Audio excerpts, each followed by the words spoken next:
টাকার বদলে সিন্দুক থেকে বের করা হচ্ছে ব্রাজিলের ৮০০ হাত দীর্ঘ এক বিশাল পতাকা।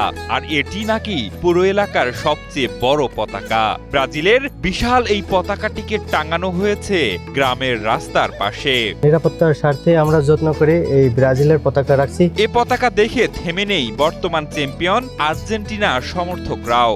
ব্রাজিলের সমর্থকদের সাথে পাল্লা দিয়ে পুরো এলাকায় তারাও টাঙিয়েছেন কয়েকশো হাত দীর্ঘ আর্জেন্টিনার পতাকা, যার ফলে এ গ্রামের প্রতিটি রাস্তা যেন ছেয়ে গেছে আর্জেন্টিনা ব্রাজিলের পতাকা ও ব্যানারে।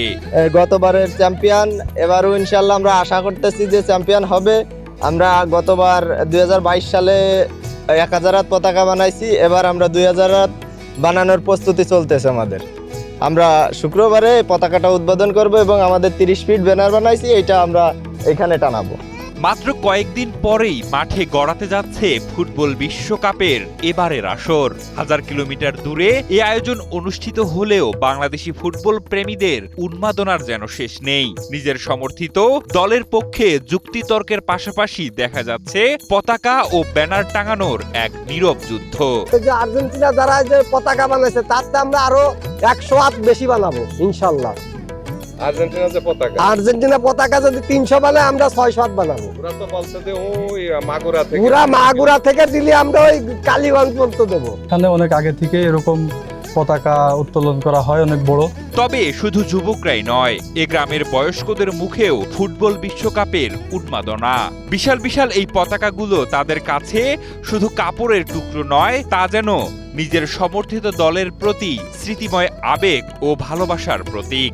সবাই মিলে আমরা আশাবাদ করি মেসির দল দিতে যাই, জয়যুক্ত করুক। ব্রাজিল অনেক দিন আজ 8 বছর ধরে সাপোর্টার করি এবং নেইমারে আমরা খুব ভালোবাসি। নেইমার খেলাটাও আমার কাছে খুব ভালো লাগে এবং আমাদের সব পরিবারই আমরা নেইমারকে আমরা খুব ভালোবাসি। ফুটবল প্রেমীদের অভয়ারণ্য হিসেবে পরিচিতি পাওয়া ভাবনহাটি গ্রামটির অবস্থান মাগুরা জেলার সদর উপজেলার মঘি ইউনিয়নে। এই এলাকার বাসাবাড়ির ছাদ, চায়ের দোকান, অলিগলি, রাস্তার দুই ধারে এবং বিভিন্ন শিক্ষা ও ব্যবসা প্রতিষ্ঠানে ছড়িয়ে পড়েছে ফুটবল উৎসবের আমেজ। বিশ্বকাপ যত ঘনিয়ে আসছে ততই বাড়ছে উন্মাদনা। আমি মনে করি এবার শেষ তারে আর্জেন্টিনা যাবে এবং ওইটা হাড্ডাহাড্ডি লড়াই হবে, তারপরে দেখা যাবে আর্জেন্টিনা কি করে।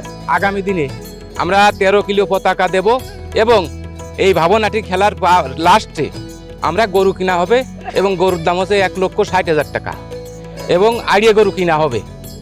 হ্যাঁ, এই গরু আমরা খাওয়া দাওয়া করবো। যারা জয় পরাজয় থাকতেই পারে খেলায়, তা জয় পরাজয়ের মাঝখান দিয়েই আমরা সবাই মিলে এই গরু খাওয়া দাওয়া হবে। আর সেই উন্মাদনার মধ্যেই 200 বছরের পুরনো সিন্দুক থেকে বের হওয়া 800 হাত দীর্ঘ পতাকা যেন নতুন করে মনে করিয়ে দিচ্ছে ফুটবল শুধু একটি খেলা নয়, এটি আবেগ, ঐতিহ্য এবং মানুষের মিলন মেলা।